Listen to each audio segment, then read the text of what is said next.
Eh bien, parlons d'autre chose, voulez-vous ? Oui, d'autre chose que ce ciel, aujourd'hui tout à fait improbable, quadrillé de partout, partout, tous les coins du ciel, tout le demi-globe dès tôt le matin. Une configuration que je n'avais encore jamais vue. Et très rapidement, tout a disparu derrière un écran blanc. Mais la lumière, que je qualifie toujours d'irréelle, aujourd'hui avait quelque chose de spécial, d'encore moins visible, d'encore moins caractérisable, mais de tout à fait non naturel.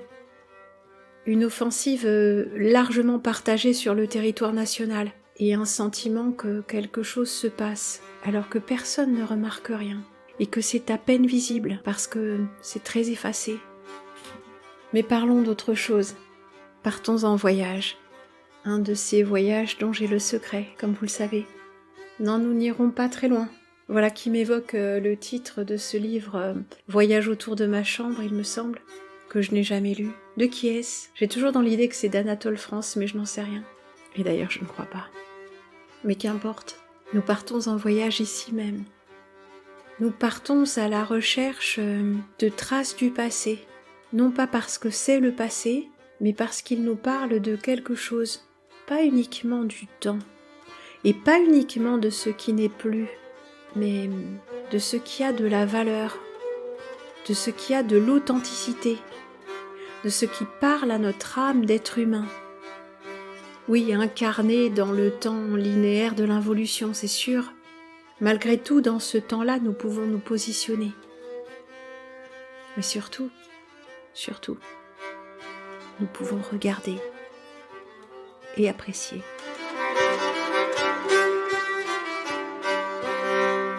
Alors je t'emmène avec moi en voyage. Je t'emmène ici même, dans la maison de ta grand-mère, de ta tante. Oui, on dit souvent la grand-mère, mais c'est bien souvent la maison des grands-parents. Oui, les femmes vivent plus longtemps, c'est ça. Et puis la grand-mère, c'est un côté bassine de confiture, pot à lait, la vieille campagnarde en tablier et fichu qui tient une petite fille en blouse de Vichy par la main. C'est l'époque des cheveux courts, n'est-ce pas ? Même pour les petites filles. Et des petites chaussures de cuir à brides, un petit gilet sur la blouse car il fait encore frais le matin. Et des chaussettes de fil tricotées main, tirées sur ses petits mollets potelés. C'est toi ? Non, ce n'est pas moi. À mon époque, on n'était déjà plus habillés comme ça. C'est une de ces maisons de campagne ou maison de vacances. Cette maison que peut-être tu as achetée et tu as trouvée dans le grenier, dans les armoires, des choses qu'on avait laissées.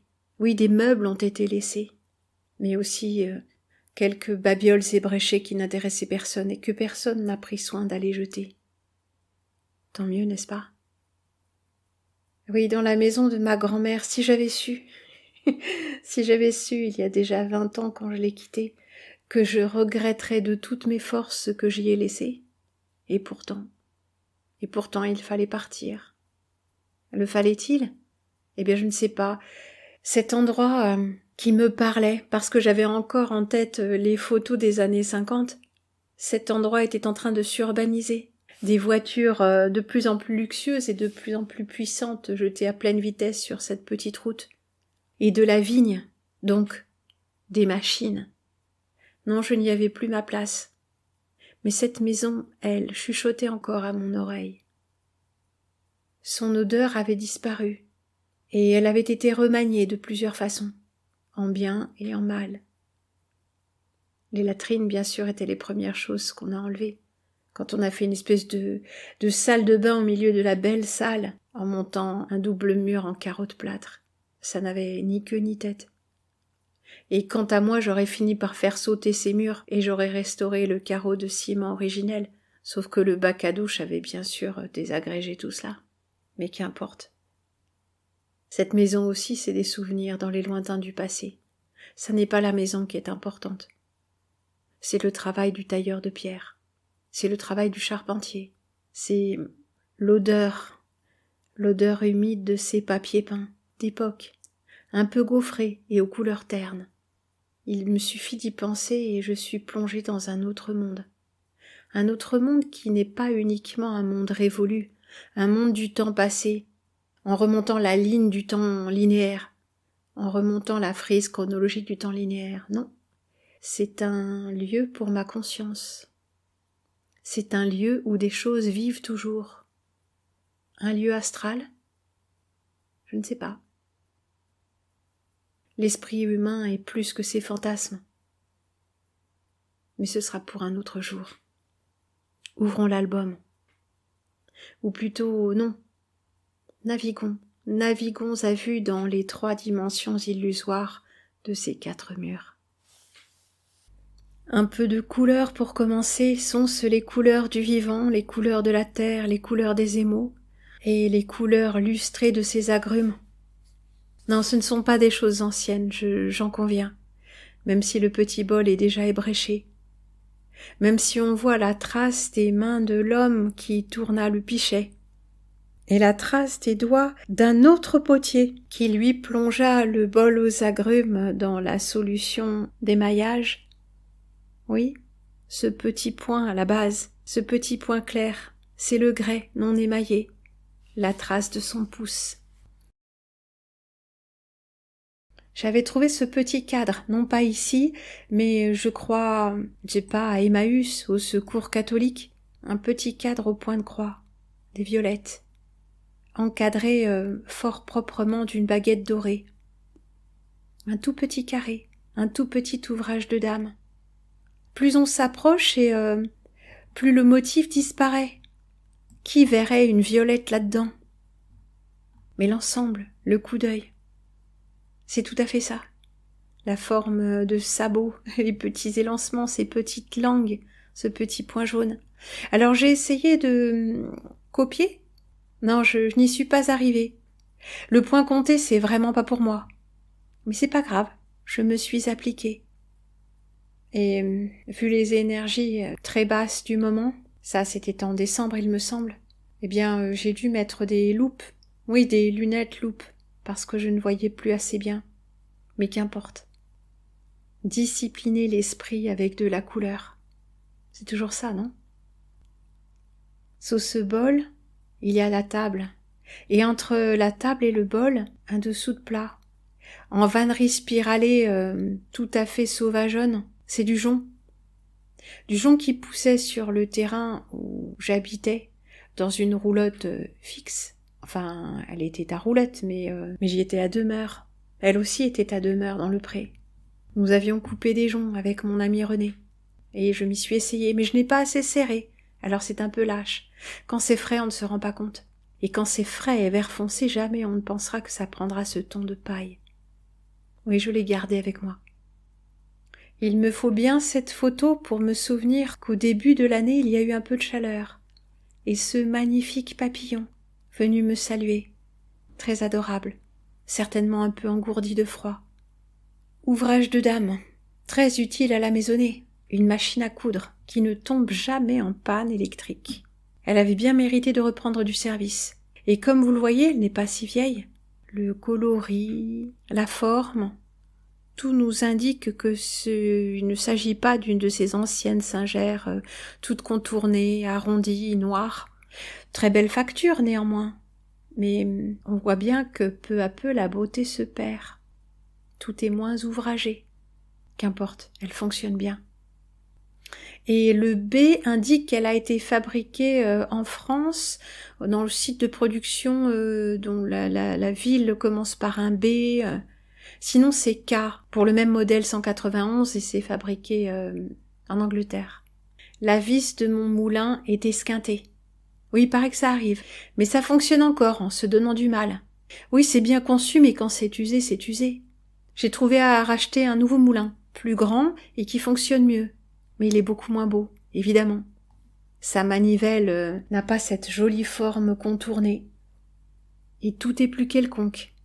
Que dire? Mais pour l'heure, il fait froid et j'ai relancé le feu. Exactement comme sur la photo. On y voit un fer en train de chauffer. Non, là, il n'est pas assez propre pour le repassage, quoique je l'utilise toujours avec une pâte mouille. Mais c'est plutôt pour faire de la masse. Pour chauffer, quoi. Chauffer plus de masse. Nous avons la bouilloire pleine d'eau. Oui, elle n'est pas assez propre pour l'eau potable, mais elle est tout à fait suffisante pour chauffer de l'eau, pour le linge. Et d'ailleurs, derrière, on aperçoit la bassine de zinc. Et puis, en train de sécher, qui servira d'allume-feu, des écorces. C'est une organisation. Ça paraît bordélique, mais c'est une organisation. Appui de fenêtre, terre cuite, bois, fer, peinture sans doute au plomb ou de laque à l'ancienne. Ah, on imagine tout ça récuré, poncé, huilé, mais avec la patine de la poussière, du salpêtre et du voile de cendre qui se dépose partout. Ça a un côté très doux aussi. Involution, involution. À gauche le plus ancien, à droite l'intermédiaire et au milieu le plus neuf. Je sais pas ce que vous en pensez. Je trouve que ça se passe de commentaires.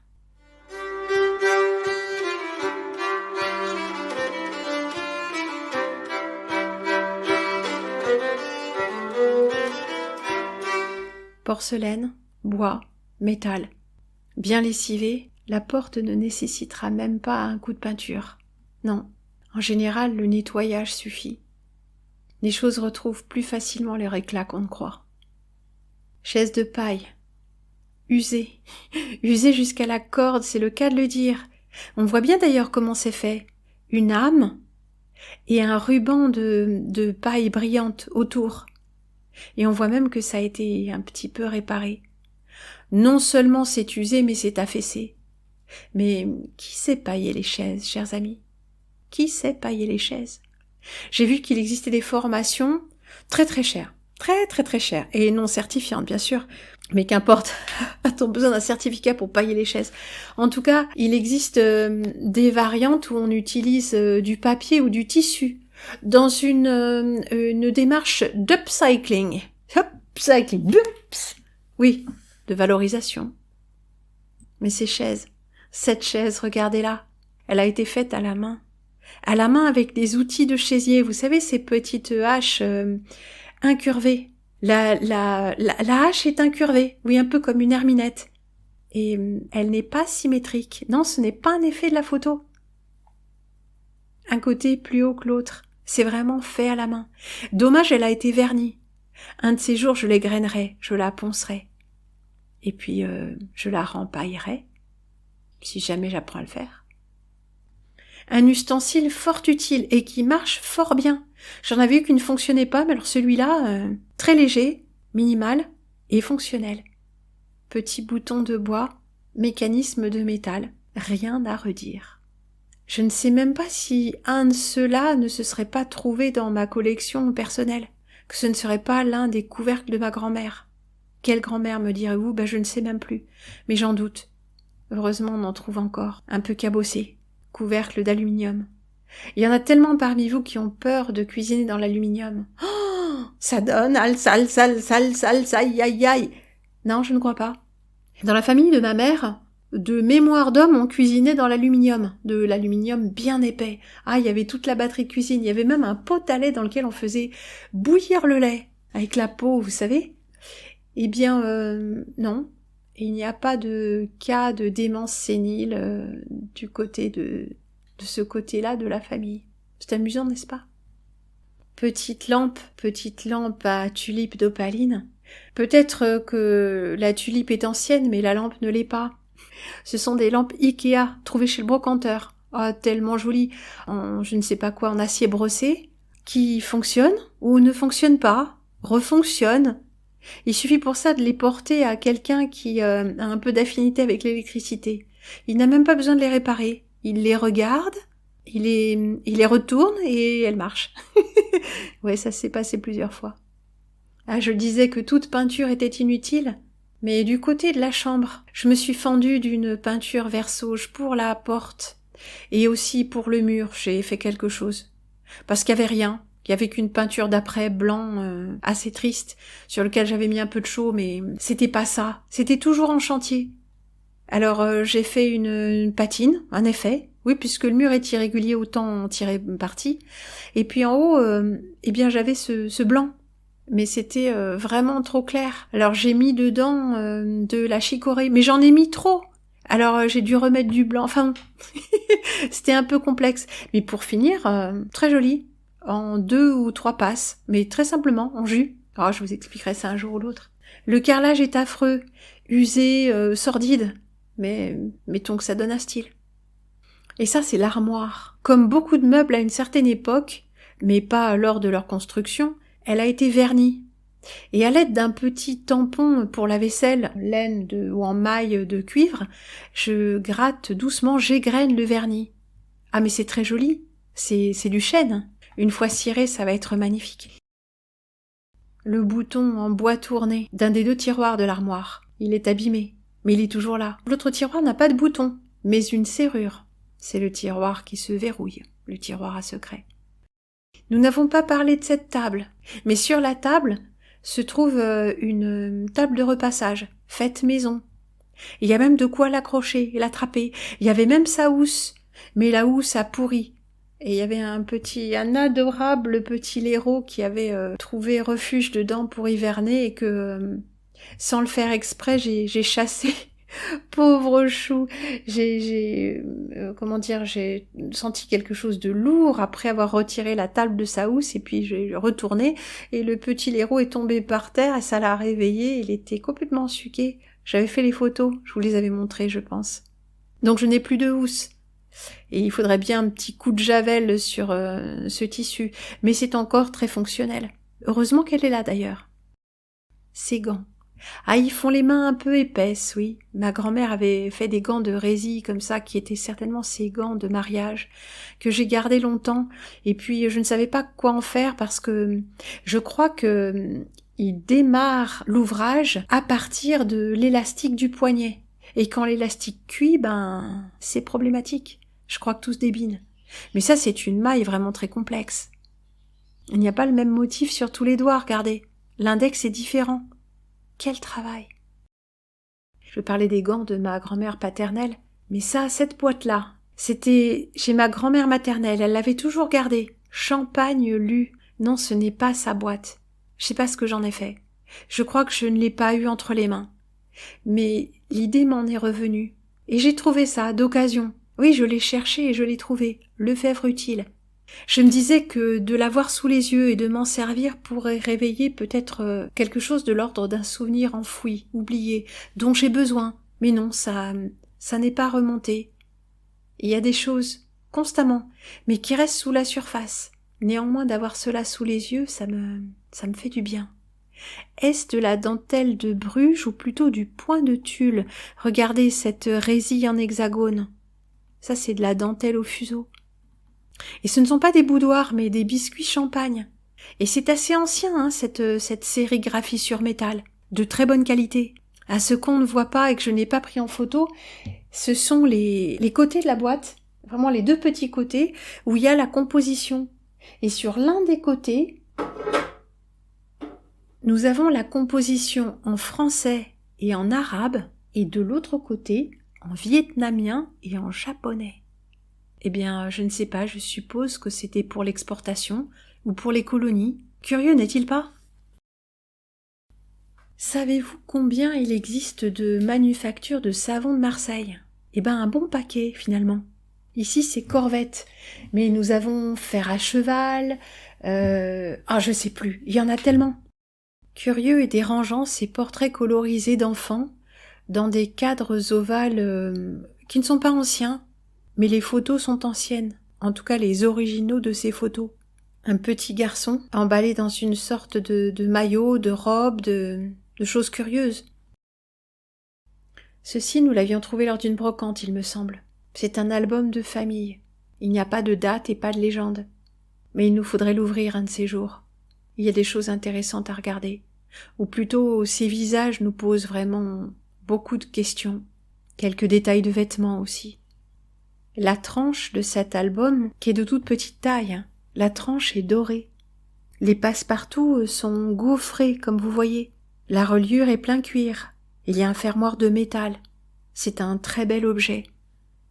Comme les choses étaient soignées dans ce temps. Comme les portraits aussi étaient soignés, bien que certains des personnages soient habillés parfois un peu à la diable, ou coiffés. À côté du dictionnaire universel de Bouillet, voilà, c'est ça ce petit album. Et devant, nous avons quelques ouvrages reliés cuir étoile ou faux cuir, il me semble, étoile. La reliure, j'en ai fait quand j'étais enfant, adolescente. C'est aussi un art qui se perd et qui n'a absolument plus lieu d'être. Mais quelle tristesse!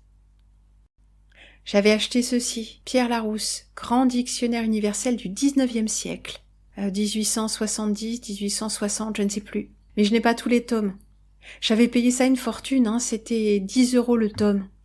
Je l'avais fait pour nous. Je comptais lire, mais il n'y a pas d'illustration, dommage. Et c'est écrit en tout petit. Et à ce moment-là, je commençais déjà à me rendre compte qu'il n'était plus si facile de lire. Et je ne savais pas par quel bout prendre la chose. Je n'ai pas le A pour Antarctique, je ne sais pas plus ce que nous voulions regarder. Alors c'est resté en sommeil. Il n'y a pas tout, mais il y a certainement des trésors là-dedans. Non, ceci n'est pas ancien. J'avais échangé ce tableau lors d'une exposition d'artistes à Souvigny où j'étais allée jouer un peu de musique pour le bonheur des visiteurs avec une amie accordéoniste diatonique. Et cette personne, je vous ai déjà montré une de ses œuvres, un très joli pissenlit à la gouache. Une autre de ces petites chaises, asymétriques, faites de main d'homme, pleines de petits détails charmants, de courbes, 3 petits barreaux pour le dos et une forme de tulipe, qui n'est pas la forme la plus courante. C'est une chaise de petite taille et dont le paillage n'est pas abîmé, une très jolie pièce en vérité. Une carcasse vidée de ses entrailles et passée à la peinture marron caca. Mais on voit la qualité brute du verre. Oui, ça s'ouvre. Là, il y avait le balancier au milieu et en haut, bien sûr, il y avait le cadran. Le bois est léger, mais c'est du bois. On pourrait absolument en faire, avec de jolies petites étagères de vrai bois d'arbre, un rangement. Tout l'intérieur est vide. Alors pourquoi pas? Et ceci, est-ce du noyer? Une très jolie armoire, à laquelle il manque le haut, mais qu'importe, elle n'en est que plus austère. Elle n'est pas très grande. Et ceci, un tout petit mouchoir, bordé à la main.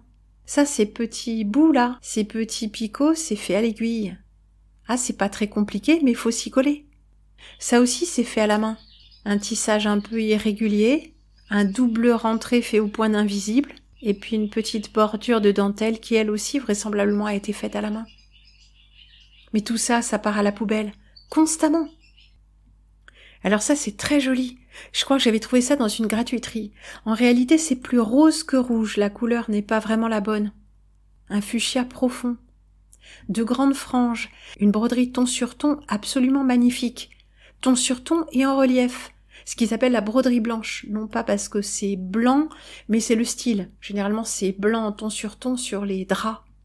Et ma grand-mère paternelle était très très forte pour ce genre de choses. Mais je me suis rendu compte en le maniant, le manipulant, qu'il s'agissait vraisemblablement de soie.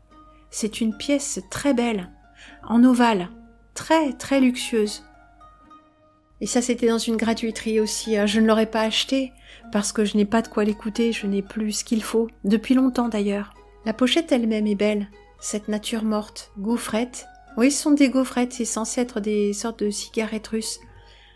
Gaufrettes, coupe de métal et de verre, garnie d'un liquide grenat, qui sort de cette fiasque dûment paillée et bouchée de quelque chose qui ressemble à du textile.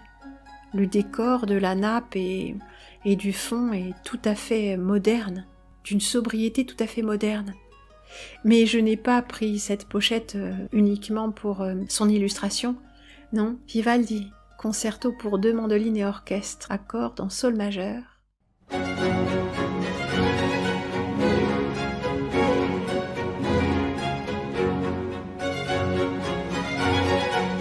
3 concertos pour piccolo et orchestre. Ça, c'est quelque chose que j'écoutais quand j'étais adolescente, jeune adulte. J'avais dû le trouver à la Fnac ou au Puce. Cette version-là, vraiment cette version-là.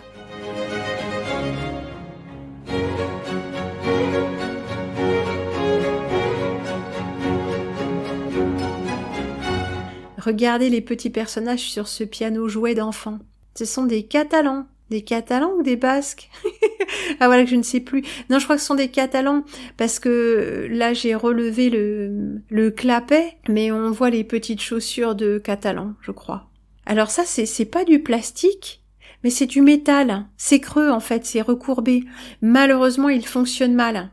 Il faut taper comme un sourd parce que les marteaux ont trop de courses, je ne sais pas. C'est dommage. Je collectionne ces petits pianos d'enfants. Mais celui-là ne marche pas. Enfin, je collectionne. Dès que j'en trouve un qui marche, oui. Ils ont un son tellement délicieux. Et ça, c'est quelque chose que j'ai trouvé pour 2 sous, c'est-à-dire peut-être 1 euro au secours catholique. Malheureusement, ça ne marche pas. Automatique, ami. Faut que je montre ça à mon électricien magique. C'est une toute petite machine à coudre d'enfant. C'est adorable, non? Électrique, oui, oui. 2 piles. Ah bah, je me suis fendu de 2 piles pour rien. Ah ça, je ne sais pas si c'est d'époque ou pas. Je ne sais pas. Pas moyen de savoir. Je crois que c'est une fabrication plus ou moins composite. Avec des matériaux d'époque. Amusant, n'est-ce pas? L'un des plus jolis revêtements de sol de la maison. C'est en fait sous le hangar à bois. Des vraies tomates.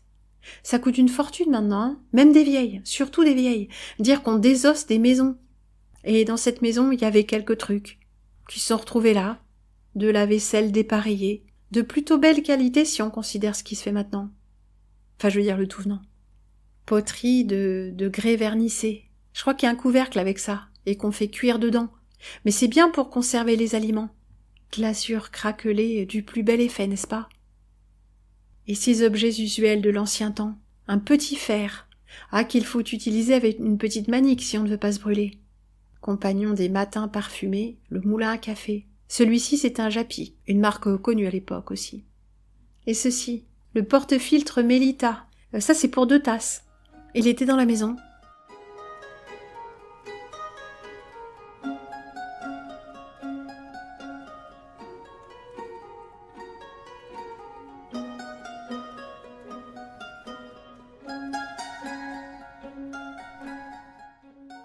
Ah, il manque son couvercle à ce pot d'aluminium, mais très pratique. C'est pas vraiment une gamelle, mais ça permet d'emporter des choses très facilement. Et si vous avez peur de vous empoisonner, eh bien, il vous suffira de mettre un papier ou, je ne sais pas, un tissu s'il s'agit d'un fruit ou quelque chose comme ça, et vous ne mettrez pas directement votre soupe dedans. En fait, vous ferez comme vous voudrez. Cette petite théière, pour une personne, je me demande si elle ne vient même pas d'un café. Vous savez, les théières Pagès, comme nous avons le filtre Melita. Les deux ont la même couleur, mais non, ce n'est pas la même facture.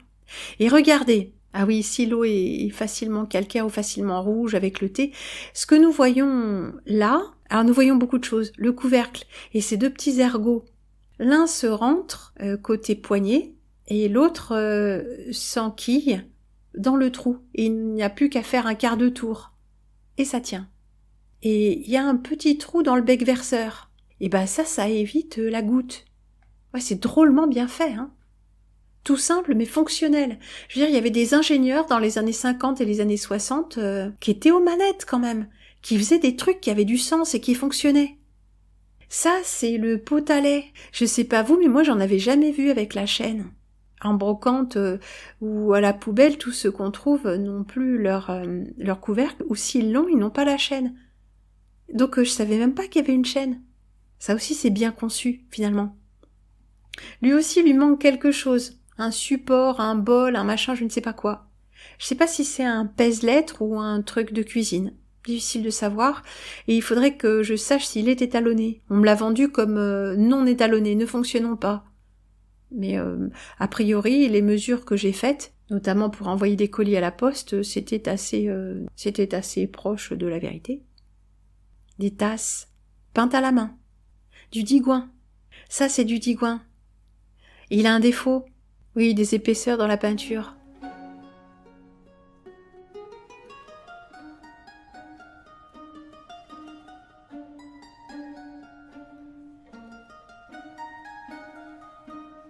Digoin sarreguemines.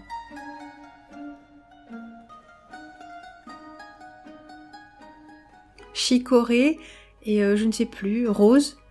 Ça, c'est du couleuvre. Ah, c'est de la porcelaine très fine. Et un émail mat et granuleux, du plus bel effet. Mais qui s'encrasse quand même beaucoup avec les tanins. Ça, c'est aussi du couleuvre, et on voit que c'est transparent. C'est de la vraie porcelaine. Très fine. Forme classique. Ça, c'est aussi du Digoin, il me semble. C'était ici, une soucoupe et un grand plat, aussi plat que la soucoupe.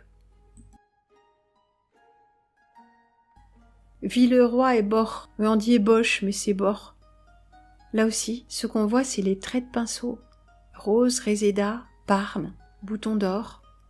Et ces petits traits, ces petites vrilles, c'est le trait de pinceau, la main. Et vous savez comment sont faits les liserés qu'il y a autour ? C'est aussi fait au pinceau. On voit la jonction.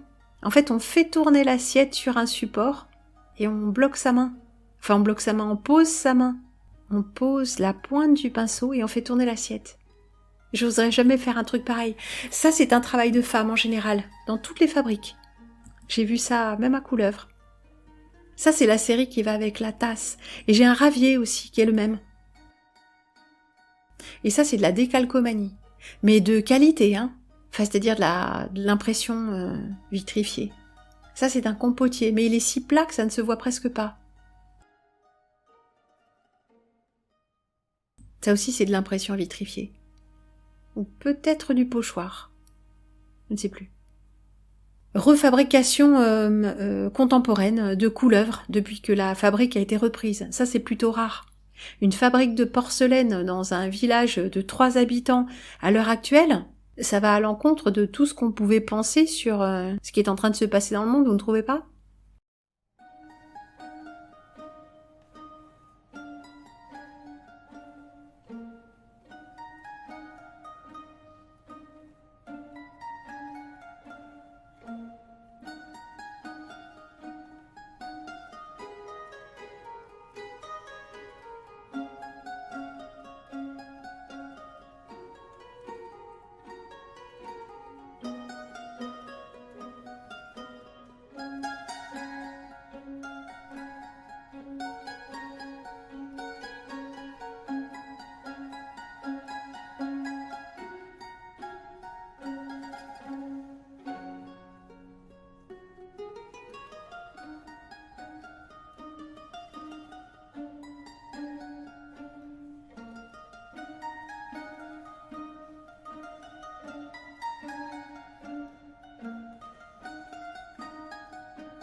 Ils ont toutes les tailles, sont des pots d'apothicaire.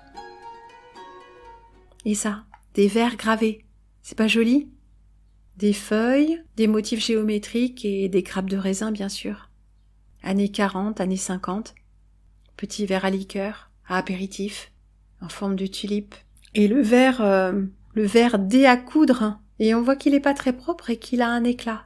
Ça, c'est un bougeoir, mais il manque la partie qui permet de rehausser la chandelle pour la brûler jusqu'au bout. C'est parce qu'il manquait cette pièce essentielle que mon gentil brocanteur m'a purement et simplement offert ce bougeoir dont j'avais besoin, parce que je n'en ai plus, ayant tout emmené. Et ça, mes amis, c'était le verre doseur de ma grand-mère maternelle. Regardez, farine, semoule, riz, tapioca, cacao. C'est plus ça qu'il y aurait maintenant, hein. Signe des temps, n'est-ce pas ? Tech-Vert SA.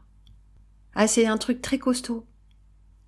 Et tous ces objets utilitaires de métal et de bois, bien conçus, avec des formes relativement élégantes, qu'on a tellement eu sous les yeux qu'on ne les voit même plus. Il nous faut les redécouvrir. Nous sommes à la salle de bain et regardez ceci, s'il vous plaît. Savez-vous ce que c'est ? C'est un bac à douche, oui. Mais voyez-vous ? Sur les côtés ? Eh bien, c'est un lavoir. C'est pour mettre une planche pour frotter. Et on s'agenouille devant. C'est extrêmement bien conçu. C'est d'ailleurs même suffisamment profond pour que je puisse y prendre un petit bain, chose que je faisais au début. Et quand il ne fait pas trop froid, c'est-à-dire à la belle saison, quand la maison n'est pas glaciale, mais que le soir, j'ai bien envie d'un petit bain, eh bien avec très peu d'eau, vu le volume de mon corps, je peux utiliser cette baignoire-là, plutôt que la bassine qu'il faut remplir et vider, et c'est un peu compliqué. Mais, c'est plus mal commode de récupérer l'eau pour arroser le jardin quand c'est dans la salle de bain. Et ce meuble-là, ce meuble porte-manteau, Je crois qu'on a accroché un miroir dessus. Je ne sais pas ce que c'est, si c'est du plâtre ou ça n'a pas l'air d'être... c'est trop régulier pour être du bois gravé. Je pense pas que personne ait gravé ça vraiment. Mais ça, c'était là. Ce porte-manteau là. Ah, si vraiment je m'écoutais, si je prenais le courage, je viderais tout, je le décrocherais, je le nettoierais, et je crois que j'en ferais quelque chose, peut-être même plus un vaisselier. Je m'en servirais, quoi. Mais je n'y ai pas touché. Je l'ai laissé là. Il faut quand même pas trop déranger la maison. Il faut qu'elle garde ses repères, non? Le seau est moderne, et le couvercle récupéré ici ou là. Le carreau, ça n'est pas de la terre cuite, ce sont des carreaux, qui font bien illusion, il faut dire. Et le tissu, c'est celui qui était là. Je l'ai juste lavé. Il faut pas trop déranger les vieilles maisons. Ah, les bassines d'émail. Plus le temps passe, plus on en trouve qui sont abîmés, mais qui font encore un certain usage. Et parfois même, les trous, quand ils ne sont pas trop gros, se bouchent avec le calcaire. Aluminium et bakélite, très bien conçu également. Aluminium et bois, regardez ce petit œil, ce petit nœud qui nous regarde. L'autre côté est brûlé, ça n'est pas l'ombre, il a brûlé. Couvercle d'émail. Et puis, regardez ceci s'il vous plaît, j'ai trouvé ça à Tarbes, au puce de Tarbes. Ah, on en parlera une autre fois, dans une halle absolument magnifique.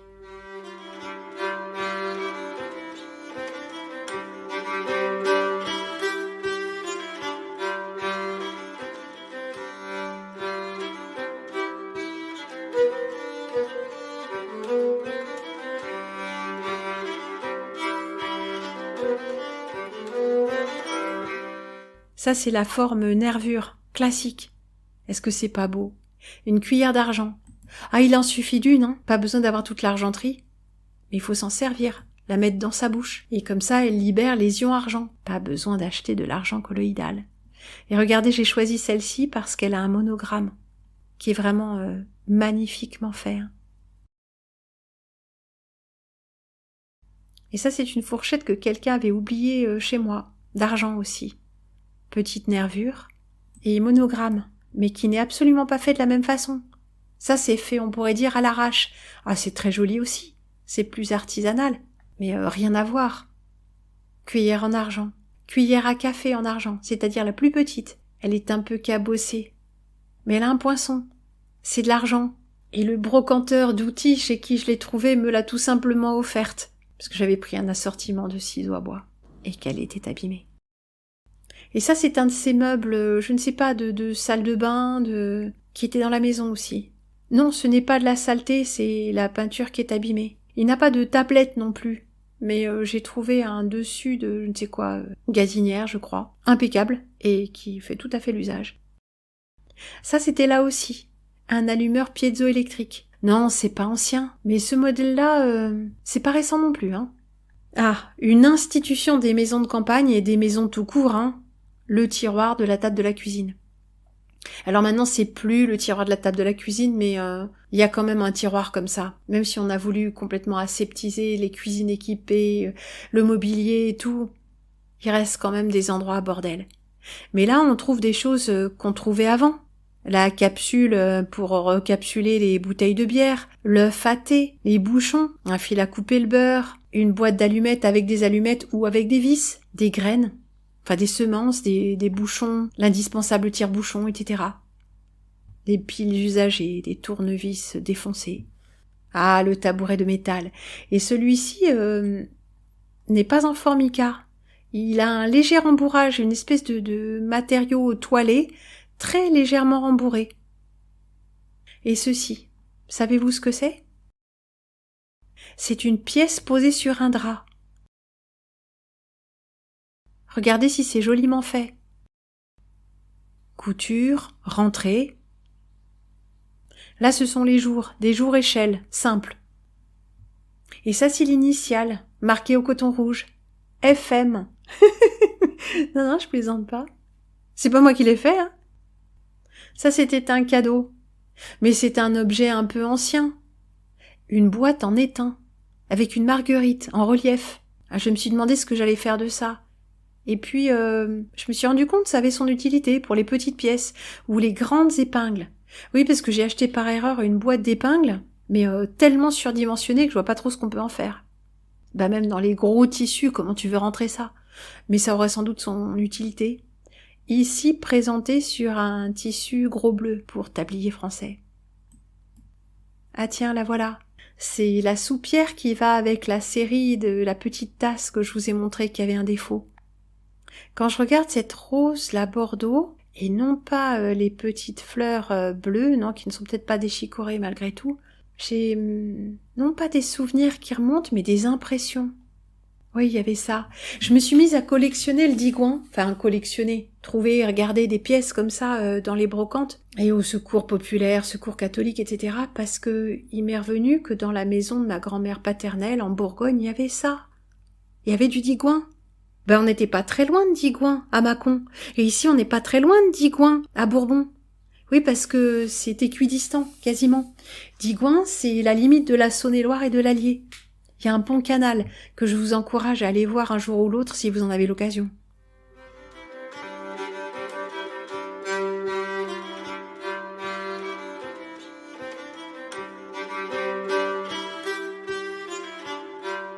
Et ça, c'est joli comme tout. Non, ce n'est pas bombé, c'est un petit bol, c'est le creux d'un petit bol. Et je crois que... Comment ça a été fait? Il y a eu l'impression de cette feuille de marronnier. Je ne sais pas si ça a été mis là, ça a brûlé. Peut-être que l'émail n'a pas impressionné l'endroit où il y avait la feuille. Je ne sais pas comment ça a été fait, j'en avais 3. C'est absolument magnifique. Ce sont de toutes petites coupes, j'en ai donné 1 ou 2, je ne sais plus. Petite coupe de peut-être 10 cm de diamètre, hein. Très jolie, coupelle plutôt. Du grès, de la faïence, de la paille, avec des effets de couleur, de la porcelaine, de la toile de lin. Une gravure sans doute tirée d'un livre, encadrée d'une baguette profilée dorée, Passer Montanus, moineau des montagnes, sur une feuille de chêne dont les glands sont tombés. Petite joue noire, en avez-vous déjà vu des comme ça? Quelle grâce dans la représentation aussi. Les couleurs sont d'une douceur exquise. Je veux dire les couleurs des oiseaux, mais les couleurs des feuillages aussi, et la composition. On y voit comme un mouvement de ce petit oiseau qui penche la tête. Adorables petits êtres, émissaires de l'Esprit Saint.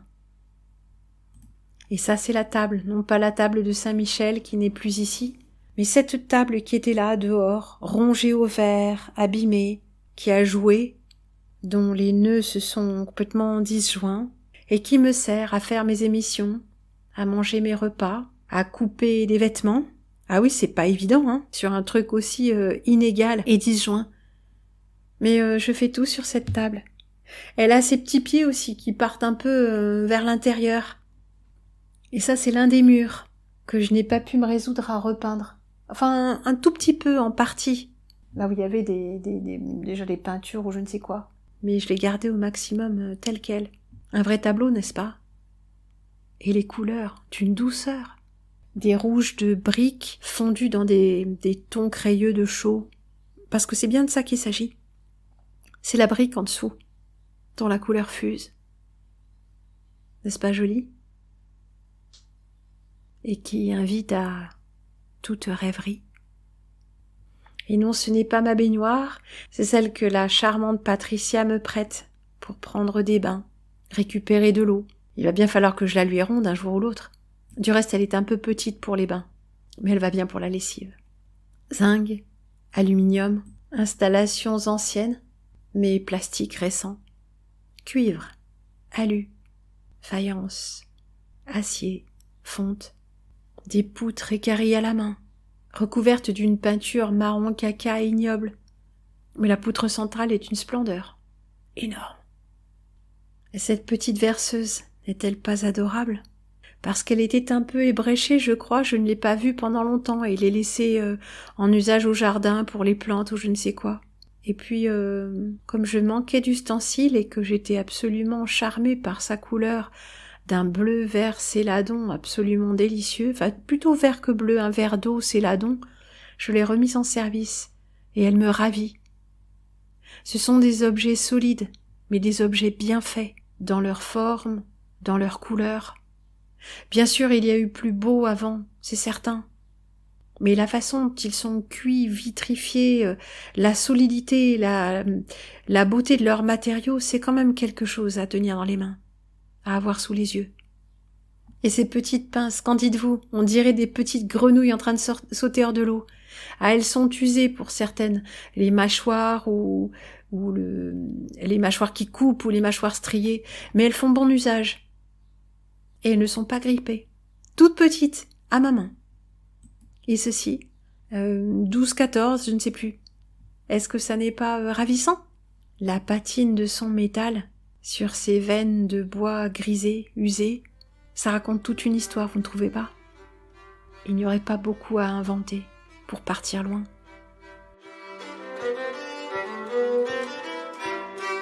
Ah, il est usé. Et le gars qui me l'a vendu, là, avec son étalage d'outils sur le marché de Couleuvre, il m'a fait tout l'article alors que, bien sûr, la lame est usée. Mais c'est un bel outil. Il est très beau. Oui, il est ancien. Jacquard. Et ce type de ressort, d'une simplicité biblique, m'évoque toujours ces petites chrysalides qu'on trouve dans la terre. Pour un sécateur, ça s'impose de ressembler à un insecte ou à un oiseau, à une tige, à une fleur, un bourgeon, un bouton. Et qu'est-ce que c'est que ça? C'est un œuf-doigt. Un œuf-doigt, ouais. Dans la plus petite de mes casseroles. La plus petite ou peut-être la deuxième plus petite. Oui, on s'en sert surtout pour les gâteaux parce que c'est gras. Et c'est vrai que c'est un peu bizarre. Mais je l'ai mangé en œuf dur. Enfin mollet. Enfin, je sais plus. Non, ce ne sont pas les œufs de Pâques et ils n'ont pas été peints. Ils arrivent un peu plus tard que Pâques. Mais mieux vaut tard que jamais, n'est-ce pas? C'est un cadeau. Un plateau d'œufs. Et cadeau du cadeau, il y avait même de petits œufs de caille avec, qui ressemblent à ces œufs de petits oiseaux sauvages. Blanc, acajou, rose pâle et cette fameuse couleur coquille d'œuf. Est-ce que c'est pas magnifique? Alors plutôt que de les mettre dans une boîte, j'en ai mis une partie dans une boîte et une partie dans de la paille, ce que je garde sous la main pour consommer rapidement. Ah, c'était le temps du lilas. Le lilas est arrivé tôt, comme un peu tout cette année, je crois. Et je me suis permis d'en cueillir une fleur. Rien que de voir l'image, j'ai l'odeur aux narines, le parfum. J'aurais voulu pour mon anniversaire un gros bouquet de lilas violet. Celui qui tend vers le bleu, vous savez, matiné d'un peu de blanc, du lilas double. Non, ça n'est pas arrivé. Mais j'ai eu des orchidées, j'ai eu des confitures, des biscuits, j'ai eu vous. Ça c'est l'orchidée justement, la plus commune. Elles ont défleuri à l'heure qu'il est. Mais il en reste quelques-unes petites. Pas tout à fait comme ça. De 2 couleurs, avec une petite langue blanche piquetée de rose. Oh, elles sont fort discrètes. Et ça, c'était dans la boîte aux lettres. Un petit nid de guêpe. Ah, elles aiment bien se mettre là. Mais quelle splendeur! Ce travail de papiétage. Si régulier et en même temps absolument pas mécanique. Ces alvéoles qui nous disent quelque chose de la réalité du monde. Carbone, graphène, ballon de foot, nid de guêpe ou d'abeille. Les plus grands secrets de ce plan de réalité sont sous nos yeux. Mais nous n'avons pas les codes pour les saisir. Et peut-être que c'est tant mieux.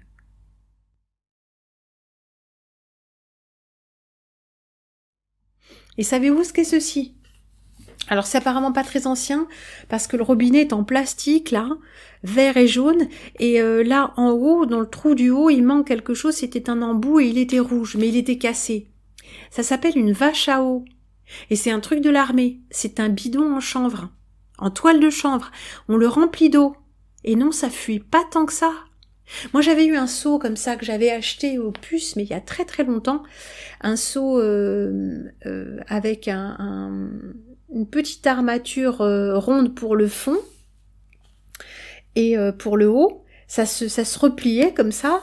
Comme un chapeau claque, comme un haut de forme chapeau claque, et puis il avait une poignée de chanvre, un petit peu comme celle-ci, mais l'intérieur était renforcé d'un morceau de bois caréiforme, Et puis, on trempe ça dans l'eau et effectivement, ça fuit un peu, mais pas tellement.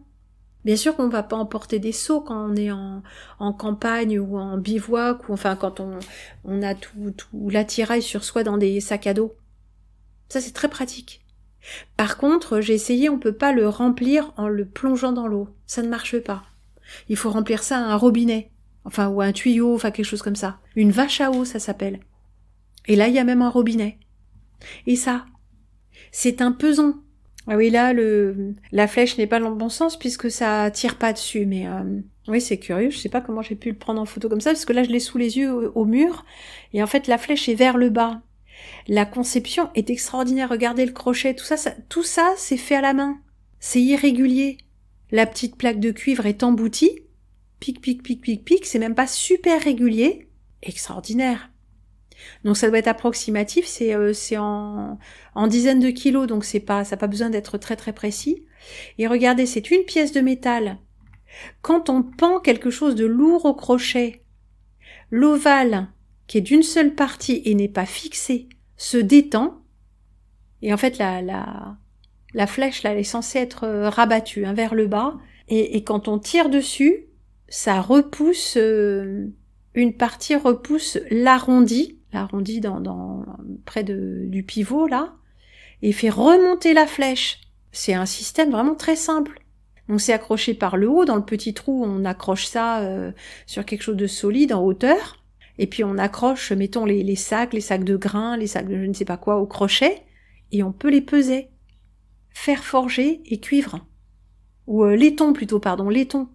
Est-ce que c'est pas magnifique? Et ça, c'est aussi une décalco, c'est un plat. Ah, la photo n'est pas assez bonne pour qu'on voit le grain de la décalco, mais vitrifié, regardez. Des œillets pivoine et un papillon, je ne sais pas lequel. Et une veste, ou je ne sais pas, quelle est cette fleur qui est encore en bouton, là? Ah bah, ce sont des œillets, ce sont des pousses d'œillets. Non mais comme c'est beau. Et ce gris bleu, là. Ah mais c'est d'une délicatesse, d'une grâce. Quelqu'un a peint ça. Quelqu'un a fait une gouache. Peinture naturaliste. Fleurs et papillons. Mâle et femelle, il les créa. Et alors d'où est-ce que ça vient, ça? Ah, j'avais pas vu ce V en relief. À la Samaritaine Paris. Pour ceux qui connaissent, la Samaritaine, c'est un grand magasin qui est fermé maintenant, qui avait été repris un moment par les employés, en coopérative. Ah, moi j'ai fait mes achats à la Samaritaine. Ah non, le V n'est pas en relief, il est embouti, il est en creux, oui. Et c'est imprimé, des calcos de la même couleur, à la Samaritaine. Alors que je sache, les bâtiments n'ont pas été démolis, mais ça fait longtemps qu'ils sont inoccupés. Et ça, c'est au même endroit, la brocante de Lurcy, au brocanteur de Lurcy, j'ai trouvé ce vélo. Ce sont des routes 650, donc le cadre est petit, ce qui est parfait pour moi. Et j'ai fait changer le cintre pour avoir quelque chose de plus confortable parce que c'est un cintre course très étroit et moi les vélos de course je n'y arrive pas, vraiment je n'y arrive pas, je suis pas en sécurité avec un guidon comme ça. Donc je l'ai fait changer, mais regardez s'il vous plaît. Pédalier et dérailleur, Durax, Simplex. Les mecs ne faisaient pas dans la dentelle. Hein. Vous avez vu s'il est propre le pédalier? Ah bah il était dégueulasse, il était noir. Hein. C'est moi qui ai tout passé au pétrole, comme un vrai mec, hein, comme un amoureux de la mécanique. Hein. Si on m'avait dit qu'un jour je ferais ça. Record du monde, Peugeot, Made in France. Ça c'était une série comme ça, ils étaient blancs avec le damier et les couleurs. Ouais, les couleurs, ouais. Et regardez, tube spécial allégé Peugeot, c'est un vrai course. Les pédales qui font un peu mal aux pieds quand on a des chaussures minimalistes, mais superbe. La selle, cuir suspendu, hein. Une vraie, hein. Et ben en fait, elle me fait même pas mal au cul. Et la guidoline. Ah ça, je regrette le guidon rien que pour ça. Mais rien n'empêche d'en remettre sur le nouveau. J'ai enfin fini par le trouver. Il y en avait 2 tailles. J'ai pas pris le plus grand. Non, il a l'air tout petit parce que mon pouce a l'air très gros parce que c'est l'objectif de l'appareil. Mais non, c'est un grand bol. Un grand bol. Je sais pas, un demi-litre peut-être? Peut-être plus? Il était chez ma grand-mère. Ou chez mes parents. Je ne sais pas. C'est un bol avec lequel j'ai grandi. Toi aussi. Et ça, c'est du pochoir vitrifié. Enfin, du pochoir et après, c'est émaillé. Ça, c'est de la série industrielle, hein. Mais il paraît que c'est très dur à trouver. Il voulait me le vendre 25 balles. Alors je lui ai dit, excuse-moi, non, en fait, je vais pas le prendre. J'étais sur le coup avec une dame aussi, mais elle trouvait que le grand était ébréché et qu'elle avait déjà le petit. Et puis comme je m'étais déclarée la première, et puis bon voilà, mais je lui aurais bien sûr laissé, hein. Mais il m'a dit, non mais je te le donne. Tu m'as donné tellement de choses au début, tout ça. Enfin, il n'y a pas qu'au début, je lui ai donné plein de trucs, il est vrai, mais lui aussi, il est tellement gentil. Alors du métal, de l'émail, de la faïence, de la porcelaine, du verre dépoli, du tissu, du bois, de la dentelle, de la broderie, et aussi du cuivre, et aussi de la terre cuite, du mortier de chaux. Oui, il faut un peu plus d'imagination parce que tout ça a quasiment disparu des surfaces de nos murs. Et surtout la façon dont ces choses étaient faites. Avec du métier, avec un tour de main, consciencieusement, avec l'amour du travail bien fait. Que ce soit un pot-au-feu ou un mur de briques, une fournée de pichets émaillés ou les initiales d'un torchon, il faut nous souvenir d'un temps où tout a été fait avec goût et application, avec un véritable savoir-faire, qui est la chose qui peut-être, désormais, nous fait le plus grandement défaut.